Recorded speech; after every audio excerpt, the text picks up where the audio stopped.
మనమే మూవీ గుర్తుంది కదా. Hero Sharwanand and Krithi Shetty main leads గా యాక్ట్ చేసిన మూవీ. ఈ మూవీ రిలీజ్ అయ్యి 3 months అవుతుంది. ఇంతవరకు ఏ ఓటీటీ ప్లాట్ఫామ్ లో స్ట్రీమింగ్ కి అవైలబుల్ లేదు ఈ మూవీ. ఎందుకు అవైలబుల్ లేదన్నది ఈ వీడియోలో మనం తెలుసుకుందాం. హలో ఆల్, వెల్కమ్ టు బీబరీ. ఫ్యామిలీ ఆడియన్స్ ని ప్లస్ యంగ్ కపుల్స్ ని టార్గెట్ చేసుకుని రిలీజ్ చేశారు ఈ మూవీని. మూవీ రిలీజ్ టైంలో బ్లాక్ బస్టర్ హిట్ అని టాక్ కూడా వచ్చింది. మంచి ప్రాఫిట్స్ తోనే బాక్స్ ఆఫీస్ రన్ కంప్లీట్ చేసుకుందని కూడా చెప్పుకొచ్చారు ఆ టైంలో. But the actual truth is movie disaster. పెట్టిన బడ్జెట్ కూడా రికవర్ కాలేదని మూవీ ప్రొడ్యూసర్ అయిన టీజీ విశ్వప్రసాద్ గారు చెప్పుకొచ్చారు. అంతేకాక ఈ మూవీ ఓటీటీ బిజినెస్ కోసం ఈ మూవీ ప్రొడ్యూసర్ అయిన టీజీ విశ్వప్రసాద్ గారు ఒక ప్రొడక్షన్ కంపెనీని హెల్ప్ కోరగా ఆ production company movie OTT rights ని సేల్ చేయకుండా మోసం చేసిందట. సో అందుకనే 3 months అవుతున్నా సరే ఇంతవరకు ఈ మూవీ ఏ ఓటీటీ ప్లాట్ఫామ్స్ లో అవైలబుల్ లేదు.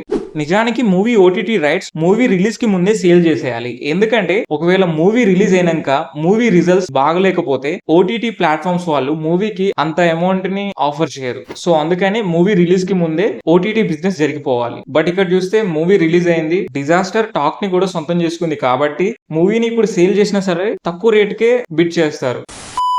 నాకు తెలిసి మాక్సిమం ఇంకొన్ని నెలలు పట్టొచ్చు ఈ మనమే మూవీ ఓటీటీ ప్లాట్ఫామ్స్ లో స్ట్రీమ్ కావడానికి. And that's the video guys. Video నచ్చితే లైక్ చేయండి, షేర్ చేయండి, but don't forget to subscribe. By by.